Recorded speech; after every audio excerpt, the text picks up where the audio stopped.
कर्मचारी संपावरून नाना पटोलेंनी राज्य सरकारवर टीका केली आहे। संपामुळे राज्यातील शासकीय व्यवस्था कोलमडली आहे। भाजप प्रणित सरकारच्या काळात राज्य बर्बाद झालाय अशी टीका नाना पटोलेंनी केली आहे। तर नाना काका काय बोलतात यावरून मला विचारू नका असं अजित पवार म्हणाले।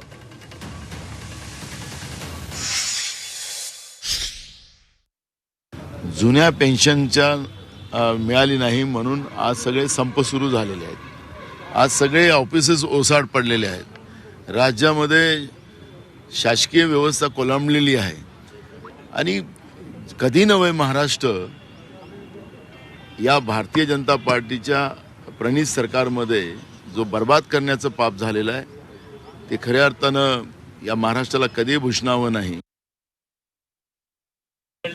का एक नाना काका बाबा कोण का अण्णा बापू कोण काय बोलतात त्याचं काय मला विचारतात। त्यांना जे वाटतं ते विरोधी पक्षाचे आहेत, ते काँग्रेस पक्षाचे अध्यक्ष आहेत। त्यांना तसं बोलल्याशिवाय त्यांना गत्यंतर नाही। ते कसं म्हणतील सरकार फार चांगलं चाललेलं आहे बरं का असं म्हणून त्यांना चालणार आहे का? त्यांना त्यांचं काम करायचं आहे, आम्हाला सरकार चालवायचं काम करायचं आहे, आम्हाला लोकांचे प्रश्न सोडवण्याचं काम करायचं असं आमचं चाललेलं।